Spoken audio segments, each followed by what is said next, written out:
Life After Prison. By Silence You. Kabanata 1071 hanggang 1080. Rose Petal Rain. Sa kabila ng pagtataka sa mukha ng lahat, ang ngiti sa mukha ni Severin ay napakaliwanag. Gayunpaman, hindi ito mukhang magandang ngiti sa mga mata ng miyembro ng Dark Knight Gang. Sa halip, ito ay nakaramdam ng sobrang nakakatakot at nakakatakot. Habang iniaagaw ni Severin ang kanyang espada, libu-libong mga talulot ng rosas ang lumitaw ng wala saan at nagtungo sa mga taong may mataas na kakayahan. Ang Rose Petal Rain ay isang pamamaraan na maaaring umatake sa maraming tao ng sabay-sabay. Nako, hindi. Mag-ingat sa lahat. Ang mga talulot ng rosas na iyon ay mukhang walang pinsala ngunit ang kapangyarihan sa mga ito ay napakalakas. Huwag maliitin ang mga ito. May sumigaw at nagpaalerto sa iba matapos maramdaman ang kapangyarihan ng mga talulot ng rosas. Tumakbo. Ito ay isang pag-atake mula sa isang level 9 Warrior King. Walang paraan na makakaligtas tayo dito. Hindi. Huli na. Kulang na ang oras. Nataranta ang mga miyembro ng Dark Knight Gang. Sinubukan ng mga may mas mataas na kakayahan na lumaban at ipagtanggol ang kanilang sarili habang ang mga may mas mababang tagumpay ay tumakbo para sa kanilang buhay. Gayunpaman, hindi pinuntirya ni Severin ang mga taong may mas mababang kakayahan. Ang pangunahing target niya ay ang mga taong may mas mataas na kakayahan. Kaya, lumipad ang mga talulot ng rosas sa mga taong may mas mababang kakayahan at inatake lamang ang mga taong may mas mataas na tagumpay. Kalokohan. Walang paraan para tumakbo. Tatakbo na sana ang isang level 5 Warrior King na matandang lalaki ngunit sa kanyang pagkadismaya, may ilang rose petals na nakapaligid sa kanya. Pagkatapos ng pagsabog, ang matanda ay sumabog sa ilang piraso at nahulog mula sa langit. Hindi. Hindi. Hindi. Tinitigan ni Cade ang mga patay na miyembro na iyon nang may dismaya na hindi nag-effort para kay Severin na patayin ang mga Warrior King. Naikuyom ng mahigpit ang kamao niya. Ganyan nga. May sapat na ako. Kinagat niya ang kanyang mga ngipin at sinugod si Severin. Sa kasamaang palad, hindi siya binigyan ni Severin ng pagkakataong makalapit. Dose-dosenang talulot ng rosas ang lumipad patungo kay Cade at pinalibutan siya. Pagkatapos ng ilang pagsabog, patay na si Cade. Pagkaraan ng ilang sandali, mahigit 100 tao ang namatay. Samantalang ang mga nakaligtas ay tumakas sa eksena na may takot. Sa wakas, si Idol at ang iba ay pumasok sa punong tanggapan at lumapit kay Severin. Supreme Leader, napakalakas mo.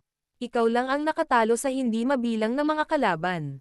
Gulat na bulalas ng Grand Elder ng Canis Hall habang sinisilip niya ang mga bangkay na nakahandusay sa paligid ng kalawakan. Wala sila kapag level 9 Warrior King ang kalaban nila. Ang Second Elder ay humanga rin. Nasaan ang mga miyembro ng Canis Hall? Wala pa ba sila? Tanong ni Severin habang nakatingin sa kanila. Pare-pareho ang reaksyon sa mukha ng lahat. Hindi sila nakaimik. Hindi nagtagal pagkatapos nilang umalis patungo sa punong tanggapan ng Dark Knight Gang, inutusan nila ang iba pang miyembro mula sa Canis Hall na pumunta upang linisin ang pinangyarihan ng labanan. Gayunpaman, hindi nila inaasahan na matatapos ng ganoon kabilis ang laban. Ang mga miyembro ay papunta pa rin dito sa ngayon. Kaya sa tingin mo ba ay darating pa rin ang iba pang underground forces sa Benfield City para sa atin? Naalala ni Severin ang nag-aalalang si Idol kanina at nakangiting tanong. Sumagot ang Grand Elder. Hindi. Alam na ng mga taong nakatakas na ikaw ay level 9 Warrior King. Kung alam ng mga pamilya o underground force na iyon na ikaw ay level 9 Warrior King, hahanap sila ng pinakamagandang lugar para magtago mula sa iyo. Hindi sila maglalakas loob na lumapit sa atin. Kumuha ng sigarilyo si Severin at hinihit-hit ito. Mabuti. Makakatipid ito ng gulo. Pagkatapos nun, tumawa siya. Pupusta ako na magkakaroon ng maraming spiritual herbs dito. Kapag nakuha na natin ang lahat ng loot, pipiliin ko ang lahat ng spiritual herbs na angkop para gawing alchemist medicine. Pagkatapos ay maaari mong panatilihin ang iba tulad ng attainment technique o armas. Sa ganoong paraan, mas mabilis din kayong lumakas. Salamat, Supreme Leader. Nagpalitan ng tingin si Yaidel at ang iba at natuwa sila sa narinig. Sa lahat ng oras, ang bulwagan ay desperado na makakuha ng mas maraming mapagkukunan ng pagsasanay. Sa pagkakataong ito sa wakas ay natupad na ang kanilang pangarap. Kung gayon, kailan tayo babalik sa Dracodem? Tanong ni Alicia. Pagkatapos mag-isip tungkol dito, sinabi ni Severin. Sige at ibenta ang lahat ng ari-arian at negosyo sa mas mababang presyo ngayon. Mabibili natin ang air ticket bukas para lumipad pabalik sa Dracodem kinabukasan. Manatili sa Weymouth City sa loob ng 2 araw. Maaaring magsama-sama muli ang mga miyembro sa kanilang mga pamilya bago tayo umalis patungong Southlink City. Nang marinig ni Yaidel na binanggit ni Severin ang Southlink City, namangha siya. Ang Southlink City ay isang malaki at abalang lungsod. Kung tama ako, ang South County Mansion ay naroon sa Southlink City. Huminga ng sigarilyo si Severin at sinabing, ako ang kasalukuyang gobernador ng South County. Kung kailangan nyo akong hanapin sa hinaharap, pumunta na lang kayo sa South County Mansion. Kapag nandoon na kayo, hihilingin ko sa iba pang mga hallmaster na pumunta din para makilala ninyong lahat ang isa't isa. Ang ibang mga miyembro ay maaari ding manatili malapit sa kanilang tinutuluyan para kayo ay magbantay sa isa't isa. Hahaha. Magandang ideya iyon. Natuwa ang Grand Elder nang marinig iyon. Well, hindi ko alam na gobernador ka rin. Siguradong napakatalino at matibay na pinuno ka. Tumawa din ng malakas si Alicia. Maya-maya, dumating na ang mga miyembro ng Keynes Hall. Nagtagal sila upang tipunin ang lahat ng pagnakawan at nilinis ang eksena. Matapos makabalik ang lahat sa Keynes Hall, inilabas ni Yaidel ang lahat ng mga espiritual na damo na kanilang natipon at hinayaan si Severin na pumili ng mga kailangan niya. Tiningnan ito ni Severin. Bagaman mayroong maraming mga espiritual na damo, 100 lamang sa kanila ang angkop na gawing alchemist na gamot. Inihiwalay niya sila sa iba upang ang mga miyembro ng Keynes Hall ay maaaring kumuha ng iba pang mga espiritual na halamang gamot na gagamitin sa kanilang pagsasanay. Sa nalalabing bahagi ng araw at kinaumagahan, ginamit ni Severin ang oras sa pamamagitan ng paggawa ng higit pang mga alchemist na gamot upang maisantabi ang mga ito. Siniguro ni Yaidel at ng iba pa na binili nila ang air ticket at nagpunta upang ibenta ang kanilang mga ari-arian at negosyo sa Benfield City. Kinaumagahan, naghanda ang lahat at umalis mula sa Benfield City upang lumipad pabalik sa Dracodem.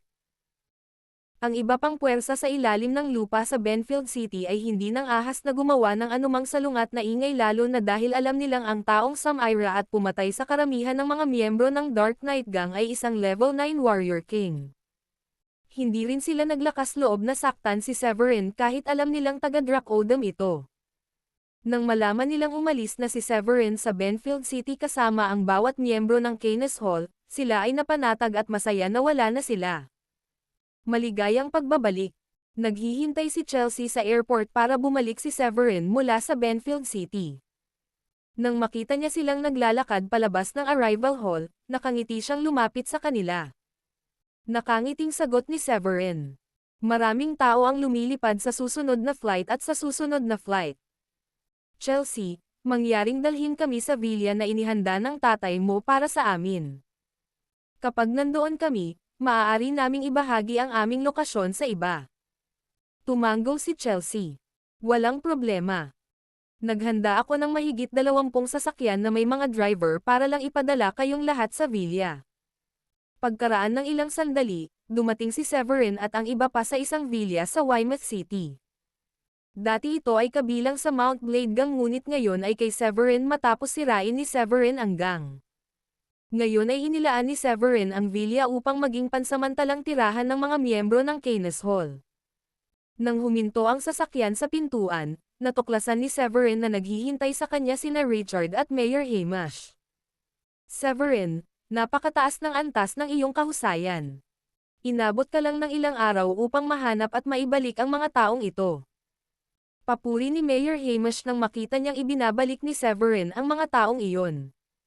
Mapagpakumbaba namang sagot ni Severin. Swerte lang. Kung hindi, hindi magiging maganda. Pagkatapos noon, napansin niyang mas maraming tao ang nakatayo sa hindi kalayuan sa kanya.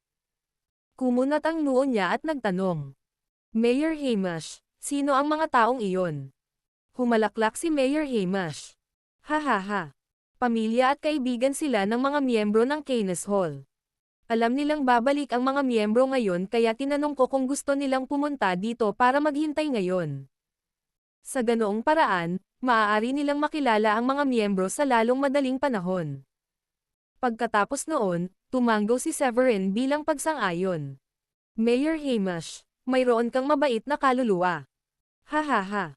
Ganyan din ang gagawin mo kung ikaw ang nasa pwesto ko. Humalaklak si Mayor Hamish. Ilang sandali lang ay napansin ni Trudy na naroon ang kanyang magulang. Nakita niya ang mga ito na patuloy na naghahanap upang hanapin siya. Ang kanyang mga mata ay agad na namula at natubagan. Tatay, nanay, bumalik na ako. Tumakbo si Trudy at niyakap ang kanyang magulang sa kanyang mga bisig. Trudy, ikaw talaga. Sa wakas nakabalik ka na. Nasa sabik na bulalas ng ama ni Trudy. Tatay, nanay. Ikinalulungkot kong pinaramdam ko sa iyo ang lahat ng hirap nitong mga taon. Malungkot na sabi ni Trudy. Maglalaan ako ng mas maraming oras sa inyo sa pagkakataong ito. Natutuwa kaming magkaroon ng pagkakataon na makita kang muli. Napakabait na tao ni Severin. Binigyan niya kami ng maraming pera na higit pa sa sapat para tumagal kami sa buhay na ito. Trudy, kailangan mong tandaan na kailangan mong bayaran siya sa hinaharap, okay? Sinigurado ng ina ni Trudy na naiintindihan ni Trudy ang ginawa ni Severin para sa kanila. Tumanggo si Trudy. Nanay, alam ko, siya ang supreme leader o ang big boss natin. Parami ng parami ang mga taong muling nakasama ng kanilang mga pamilya. Ang lugar ay naging sobrang nakakaantig at mapagmahal. Tumingin si Severin sa kanila at sinabing, kung hindi kayo nagmamadali, pwede kayong magtagal dito. Matagal na akong wala kaya babalik ako sa South Link City makalipas ang 2 araw. Tumanggo si Idol. Huwag kang mag-alala. Hahanapin ka namin sa lalong madaling panahon. Pagkatapos nito, hahanap ako ng oras para pag-usapan ang mga miyembro kung sino man sa kanila ang gustong manatili dito sa Weymouth City para makasama ang kanilang mga pamilya. Hindi ko pipilitin ang sino man na pumunta sa South Link City. Ngunit malugod kong tinatanggap ang mga gustong magpatuloy na maging bahagi ng Keynes Hall. Tumanggo si Severin. Oo. Mas mabuti iyon. Hayaan mo silang pumili. Ang Keynes Hall lang ang napili nila noong sila ay nakatira sa Cherry Dome dahil ang Keynes Hall lang ang makakapagprotekta sa kanila. Ngayong nakabalik na sila sa Dracodome, nagbago ang sitwasyon. Kung gusto nilang umalis sa Keynes Hall, bigyan mo lang sila ng pera para mabuhay sila nang walang anumang problema pabalik dito sa Weymouth City. Si Mayor Hamish ay nagayos ng isang piging na hapunan sa gabi upang salubungin si Severin at ang iba pa. Pagkatapos magpahinga ng isang araw, si Severin mismo ay bumalik sa South Link City. Naiinip na ako. Halos 10 araw na ang nakalipas mula nang umalis si Severin. Bakit pakiramdam ko napakahirap ng 2 araw na ito? Samantala, naglalakad si Sheila sa garden. Iniunat niya ang kanyang likod at nakaramdam ng lungkot. Naiinggit ako kay Diane. Kahit papaano may gagawin siya pagkatapos niyang mabigyan ng natamong tagumpay. Nagbunga ng husto ang hard work niya ngayong level 1 Profound Master na siya. Hindi katulad ko, wala akong magawa. Nang matapos siyang magsalita ay may nakita siyang pamilyar na tao. Niloloko ba ako ng mata ko? Hindi. Si Severin talaga. Kinusat ni Sheila ang kanyang mga mata at napagtantong bumalik na si Severin. Mabilis itong tumakbo papunta sa kanya. Severin. Bumalik ka. Bumalik ka. Tumakbo siya ng napakabilis at itinapon ang sarili kay Severin.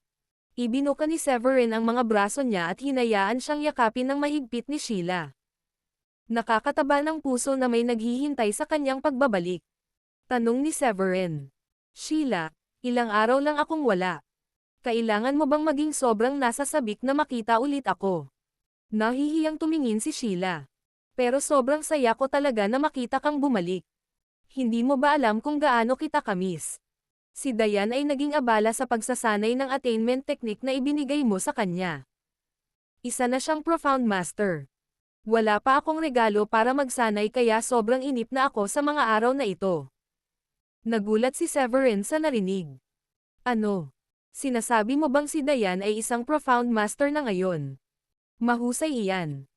Sa palagay ko ang diskarte sa pagkamit ay nababagay sa kanya. Medyo may pagpapabuti siya. Tumanggo si Sheila. Oo, naging level 1 Profound Master siya 3 araw na ang nakakaraan. Naiinggit ako sa kanya. Ang aking manugang. Ikaw ay bumalik. Isang pamilyar na boses ang narinig ni Severin. Tumingin siya at nakita si Zachariah na naglalakad kasama ang ilan pang mga tao. Gulat na tanong niya. Bakit ka nandito? Tumawa si Zachariah. Bakit hindi ako makakapunta dito? Sinabi sa akin ng aking anak na tinanggap mo siya na ginagawa kang aking manugang. Siya ang aking nag-iisang anak na babae kaya hindi maiwasan, kailangan kong lumipat dito upang manirahan sa kanya. Hindi alam ni Severin kung anong reaksyon ang ipapakita. Gayunpaman, alam niyang mangyayari ito. Mangyari pagkatapos niyang tanggapin si Sheila. Tumawa siya. Hahaha. Buti na lang. Kahit papaano hindi na magsawa si Sheila. Pwede mo naman siyang ihatid kapag librera siya. Tumawa si Zachariah. Kahit ano paman, mag-asawa siya kapag wala ka. Dinala niya ako nitong mga ilang araw. Pero sa tingin ko, naiinip siyang magsama ng matanda. Nakaramdam ng hiya si Sheila at binigyan ng masamang tingin ang kanyang ama. Tatay. Ano bang pinagsasasabi mo? Hindi ako nababagot na kasama ka. Sige. Siguradong tuwang-tuwa ka nang makitang bumalik si Severin. Tumawa si Zachariah. Sa ngiti sa mukha ni Sheila, kitang-kita niya kung gaano kasaya ang buhay ni Sheila. Napakagatlabi si Sheila at nahihiyang tumanggo. Siyempre. Pero hindi lang ako ang masaya na makita siya sa bahay. Ibig kong sabihin, lahat ay magiging masaya na makita siya. Tatay. Tatay. Oo, bumalik ka na. Samantala, nakita ni Celine si Severin at tumakbo mula sa malayo. Nakasunod sa likuran niya sina Megan, Maurice, at Judith. Celine. Kumusta ka nitong mga nakaraang araw? May pagpapabuti ka ba sa iyong natamong tagumpay? Natuwa si Severin nang makitang tumatakbo palapit sa kanya ang kanyang anak. Yumuko siya at hinintay na buhatin siya.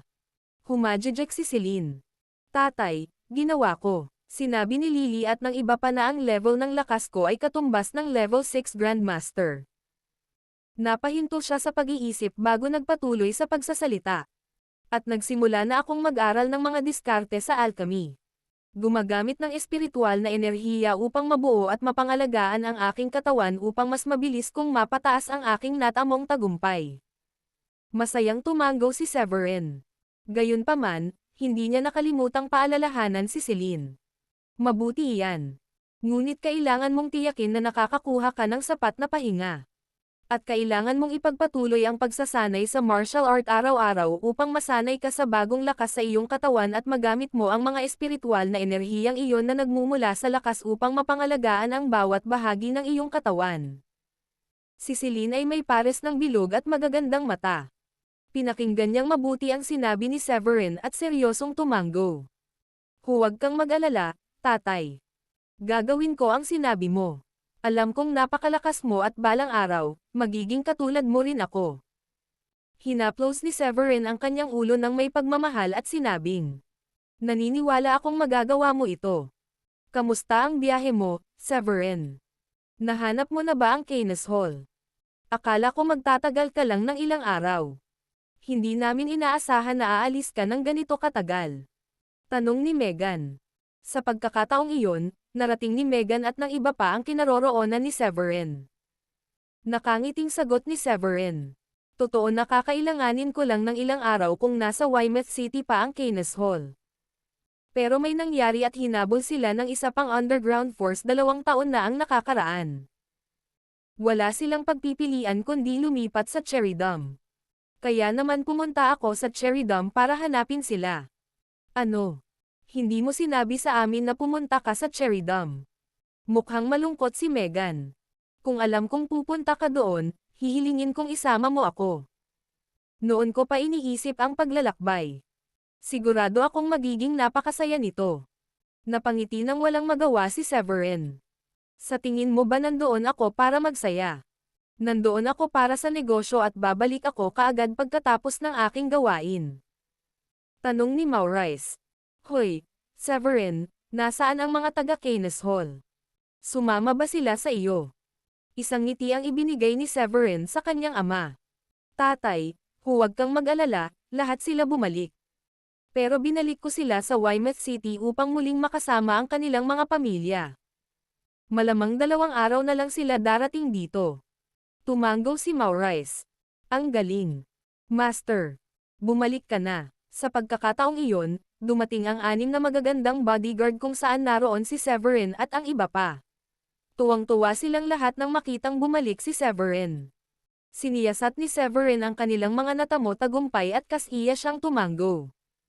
Gaya ng inaasahan niya, nagkaroon ng tagumpay sina Lily, Kira, at ang iba pa sa Level 7 Warrior King matapos niyang bigyan sila ng alchemical medicine. Sa mga babae, si Wendy ang pinakamalakas sa kanilang lahat bilang Level 8 Warrior King. Si Severin ay nakatitiyak at nadama na ligtas na pinoprotektahan nila ang South County Mansion. Ginugol niya ang oras sa pakikipag-chat sa lahat. Nang matapos ang usapan, ibinaba niya si Celine at bumalik sa kanyang villa. Dumiretso siya sa second floor nang nasa villa niya. Pagbukas niya ng kwarto ni Diane, katatapos lang ng training ni Diane. Nagulat siya at natuwa nang makitang bumalik si Severin. Honey, kailan ka pa bumalik? Naayos na ba ang lahat? Bahagyang ngumiti si Severin at lumapit para hilahin si Diane sa kanyang mga bisig. Oo naman. Kanina pa ako nakabalik. Balita ko nagta-training ka kaya hindi muna ako pumunta para hanapin ka. Level 1 Profound Master na ako ngayon. Napakasarap sa pakiramdam na may kakayahang gumamit ng espiritual na enerhiya. Naikuyong niya ang kanyang kamao. Sa isang pag-iisip, isang mahinang halaga ng espiritual na enerhiya ang lumitaw sa kanyang kamao. Tumango si Severin at ngumiti. Nung nasa baba na ako, sinabi sa akin ni Sheila. Alam mo bang sobrang inggit siya sa'yo? Alam na alam ni Diane ang nararamdaman ni Sheila. Kung gayon mas mahirap na tulungan mo siyang makahanap ng isang kayamanan na maaaring magbigay sa kanya ng kakayahang magsanay din. Masasabi ko na talagang sabik siyang magsanay at maging malakas din. Niyakap siya ni Severin at hinalikan sa noo habang nakakaramdam ng pagmamahal. Sa totoo lang, may kapangyarihan akong protektahan kayo ni Sheila. Hindi na kailangang magmadali kayong mga babae na magtrabaho ng husto para i-upgrade ang inyong mga nagawa. Sagot ni Diane. Pero kahit gaano ka pa katatag, ikaw yon. Tsaka bilang babae mo, ayaw naming maging pabigat sa iyo. Naiintindihan mo ba yon? Gusto naming mag-train ng husto para may kakayahan kaming protektahan ang sarili namin. Sa puntong ito, may pumasok sa isip niya. Tumangala siya. Nako, may naalala lang ako. Narinig ko mula kay Lily at sa iba pa na kapag naabot mo na ang isang tiyak na antas ng tagumpay, maaari kang mabuhay ng mas matagal. Totoo ba iyon? Tumango si Severin. Oo naman. Kapag nalampasan mo na ang level 9 Warrior Emperor, magiging santo ka. Ibig sabihin, mabubuhay ka ng hanggang 200 taong gulang. Wow! Ang galing! Kailangan kong magsanay ng mas mabuti kung ganoon. Natuwa si Diane nang marinig iyon. Hindi ko alam na napakaraming benefits kapag may natamo kang tagumpay. Pakiramdam ko ay napakaswerte ko na may natamo ako ngayon. Pagkatapos noon, may naisip siyang iba at napabuntong hininga. Pero napakahirap maging santo. Profound Master pa rin ako ngayon. Pagkatapos ay nariyan ang Warrior King at Warrior Emperor pagkatapos ng Profound Master. Ang pagiging isang Warrior Emperor ay mas mahirap kaysa sa pagpunta sa buwan. Hindi man lang ako nangangahas na isipin ang pagiging santo. Nang si Diane ay patuloy na tungkol sa kung gaano imposible para sa kanya na maging isang santo, pinigilan siya ni Severin na magsalita sa pamamagitan ng paghalik sa kanyang pulang labi. Honey, wala kang dapat ipag-alala. Siguro imposible na ang iba ay maging santo ngunit mayroon kang ako. Huwag mong kalimutan na isa na akong second grade high rank alchemist. Naniniwala ako na magiging third grade low rank alchemist ako sa lalong madaling panahon. Hanggat ibibigay ko sa iyo ang lahat ng kinakailangang alchemist na pills na kailangan mo sa oras ng pagsasanay, ito ay hindi mo kailangan ng oras ng pagsasanay, hindi magtatagal para maging santo ka. O baka isang mas mataas na natamong tagumpay. Honey, alam mo ba kung gaano ka kahanga-hanga? Napakaswerte ko na naging asawa kita. Nakaramdam ng sobrang saya si Dayan at ipinatong ang ulo sa dibdib ni Severin. Ikaw na tanggang babae. Ako ang mas maswerte na naging asawa kita. Naghalikan at nagyakapan sina Severin at Dayan. Pagdating nila sa ibaba, gabi na. Gayunpaman, inilabas pa rin nila si Celine para magpalipas ng oras. Pagbalik nila, bumalik si Severin sa kwarto niya at naligo ng mabilis para mabilis siyang makapunta sa kwarto ni Dayan. Severin, hindi ba kailangan mong gumawa ng alchemical pills ngayong gabi? Alam ni Dayan kung ano ang ginagawa ni Severin. Bumibilis ang tibok ng puso niya dahil sa kaba at hindi siya naglakas loob na tumingin ng diretso kay Severin. Bahagyang ngumiti si Severin at hinayla si Dayan palapit sa kanya. Ang dalawang kamay nito ay gumagala sa likod niya. Honey, ang kawalan ay nagpapasaya sa puso. Mas mabuting gamitin natin ang gabing ito ng magkasama kaysa maglaan ako ng oras sa paggawa ng mga alchemical na table tasks. Oh my God! Iginala ni Dayan ang kanyang mga mata habang nakakaramdam ng sobrang hiya. Alam mo ba kung gaano kakalakas sa bawat oras? Takot talaga ako sa iyo. Palagi akong pagod na wala akong ganang bumangon kinabukasan. May ngiti sa mukha ni Severin. Wala na akong magagawa dyan. Dapat alam mo na ang lalaking may attainment ay talagang magaling sa ganyan. Dahil profound master ka na ngayon, mas malakas ka na rin kaysa dati. Para hindi ka na masyadong mapagod bukas. Naniniwala ako sa'yo. Nakakahiya naman. Nakaramdam ng hiya si Dayan kaya gusto niyang humanap ng mapagtatagwan. Hindi siya binigyan ni Severin ng pagkakataon na gawin iyon. Sa halip, binuhat niya ito, humakbang papunta sa kama, at marahang inihagis sa kama. Pareho silang niyakap at hinalikan sa isa't isa. Hindi nagtagal, napuno ng pagmamahal ang bawat sulok ng silid. Sa kabilang kwarto, nahirapan si Sheila sa pagtulog. Dati, sobrang saya niya na sa wakas ay tinanggap na siya ni Severin at pareho silang naghalikan. Gayunpaman, hindi natulog si Severin sa kanya pagkatapos ng maraming araw. Nagsimula itong mag-alala na hindi talaga siya gusto ni Severin o ang kanyang katawan ay hindi kaakit-akit para sa kanya. Nakakadismaya ito. Kailan kaya siya matutulog sa akin at magiging babae totoong niya? Napabuntong hininga siya nang walang magawa. Mula sa kanyang pananaw, maaaring pagsisihan ni Severin ang kanyang desisyon hanggat pareho sila. Hindi magkasama matulog. She could only rest assured na tanggap talaga siya ni Severin kapag pareho silang natulog. Kinaumagahan, bumalik si Severin sa sariling kwarto bago magising si Dayan. Inilabas ni Severin ang kanyang kaldero at ilang pangatlong baitang mababang ranggong sangkap upang simulan ang pagsisikap na gawin ang pangatlong baitang mababang ranggo na alchemical na tableta. Ang pangatlong grado na low rank na alchemical pill ay napakahalaga. Ito ay magkakaroon ng napakalaking pagpapabuti sa pagtaas ng tagumpay para sa antas ng isa o dalawang warrior emperor. Bagamat hindi pa sinubukan ni Severin na gumawa ng anumang third grade na low rank na alchemical pill noon, paulit-ulit niyang nakikita at ginagawa ang mga simulation sa kanyang ulo bago siya natulog sa gabi. Ang mga espiritual na halamang gamot na may mababang ranggo sa ikatlong baitang ay napakabihira.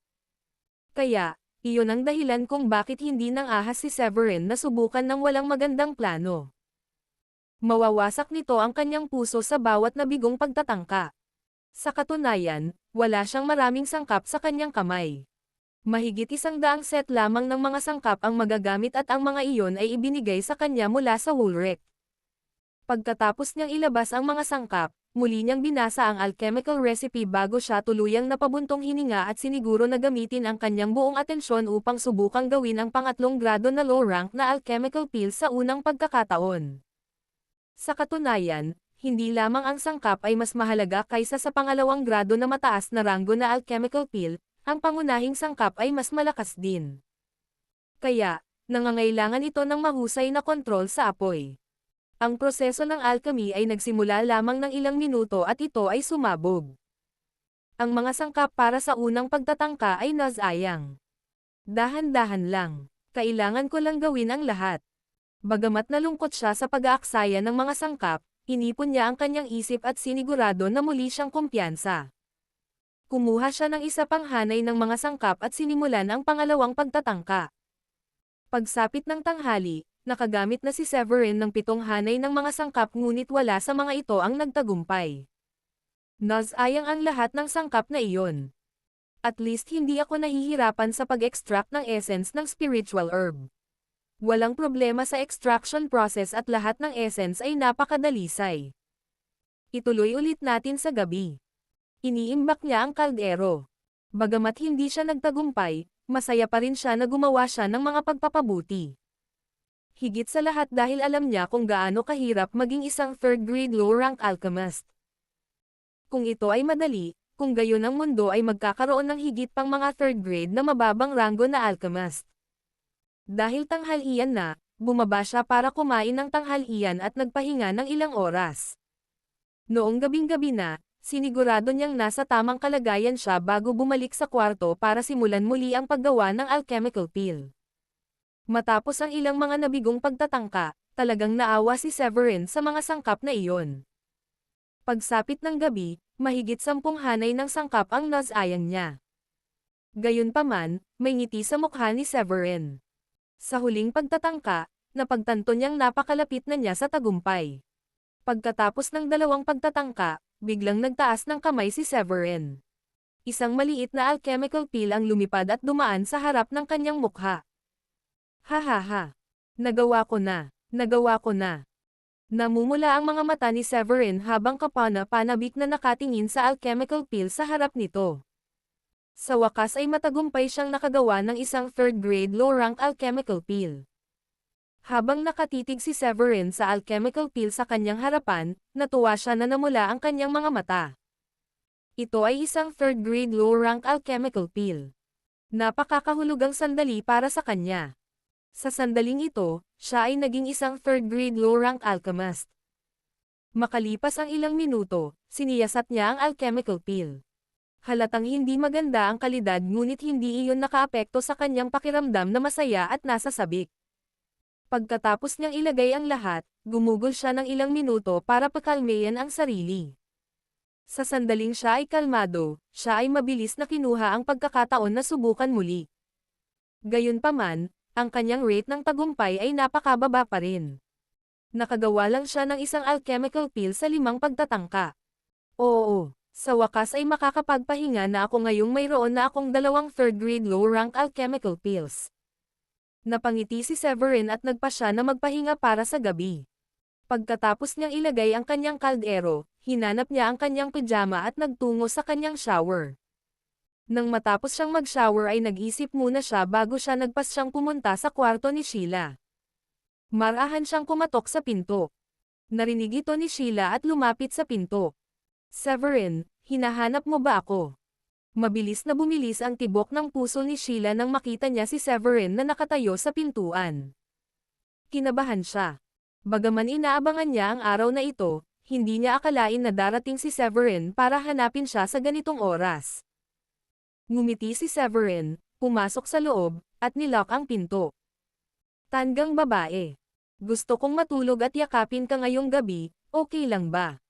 Sa pagtingin sa kung gaano mahiyain at walang magawa si Sheila, nagsimulang lumaki ang pagmamahal ni Severin sa kanya. Ang cute ng mukha ni Sheila pero ang sexy ng katawan.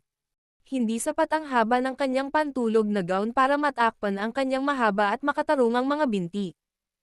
Nakita ni Severin ang kanyang binti at natulala sa kanila. Naisip ni Severin na siya ay isang determinadong tao. Gayunpaman, nakaramdam siya ng apoy na naglalagablab sa kanyang katawan nang makita niya kung gaano kaseksi si Sheila at nang maamoy niya ang bango ng katawan nito. Sige. Sa kabila ng kaba at pananabik na nararamdaman, nahihiya rin si Sheila.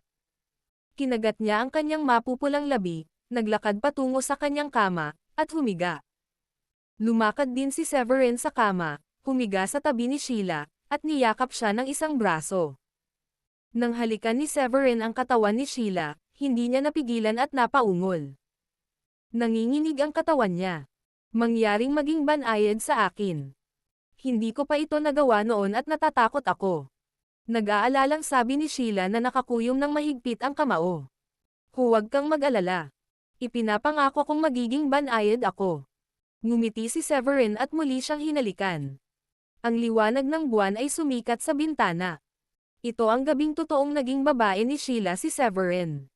Pagsikat ng araw sa umaga, napatingin si Sheila kay Severin na natutulog sa tabi niya. May matamis at mapagmahal na ngiti sa kanyang mukha. Bagamat pinahirapan ni Severin si Sheila kagabi na parang halimaw, sa wakas ay naging babae na rin ito. Oo, sa pag-iisip na iyon ay natuwa siya kaya naikuyom niya ng mahigpit ang kanyang kamao at tuwang-tuwang sumigaw. Oo, ano? Gayunpaman, narinig talaga iyon ni Severin. Nakaramdam siya ng sobrang kahihiyan na gusto niyang maghukay ng butas para itago ang sarili na parang ostrich. Napangiti siya ng nakakahiya. Wala lang. Ang sarap lang sa pakiramdam na ako na ang babae mo. Bigla siyang may naisip at nakaramdam ng takot. Ah, kalokohan. Wala kaming ginamit na proteksyon kagabi. Magbubuntis ba ako? Paano kung gagawin ko? Hindi pa ako handang magkaanak ngayon. Ngumiti si Severin at hinimas ang ulo para mabawasan ang tensyon. Huwag kang mag-alala. Paanong nagkataon lang? Isang beses lang natin ginawa at hindi ganon kadali ang magbuntis. Sa susunod na lang tandaan mo. Ngumisi si Sheila at sinabing. Ngunit hindi mo alam. Hindi ba nabuntis si Dayan nung unang beses kayong natulog? Paano kung ganon din ang nangyari sa akin? Ah. Nakakainis ta. Ayoko pa magkaanak. Takot ako sa sakit. Hindi ako handa. Ngumiti si Severin. Hindi bale. Maya-maya ay gugustuhin nating magkaroon ng anak. Hindi naman masama kung mayroon tayo ngayon. Gusto ni Celine na magkaroon ng isang nakababatang kapatid na makakapaglaro sa kanya. Inilibot ni Sheila ang kanyang mga mata. Madali lang para sa'yo na sabihin yan. Ramdam ko ang sakit sa iniisip ko lang. Sabi ni Severin.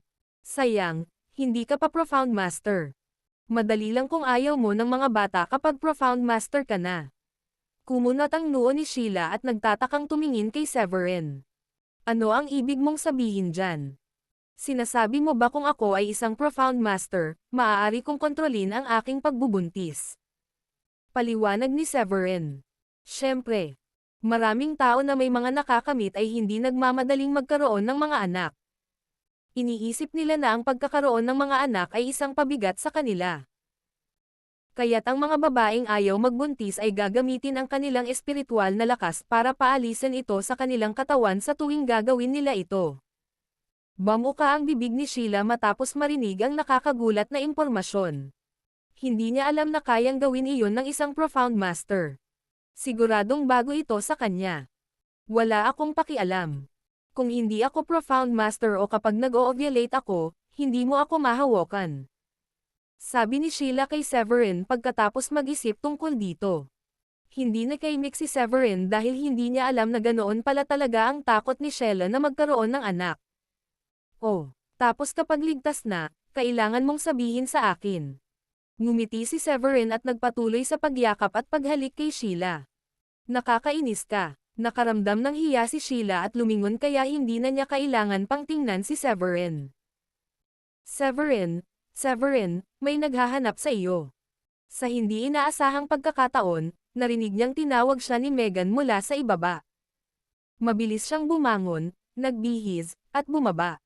Nang nasa labas na siya, napansin niyang dumating na si Yaidel at ang iba pa. Supreme Leader. Nandito na kami. Nasa sabik na sabi ni Yaidel nang makita si Severin. Hahaha. Mabuti. Mabuti. Tumawa ni Severin. Maupo ka. Tatawagan ko si Larry at ang iba pa para pumunta dito.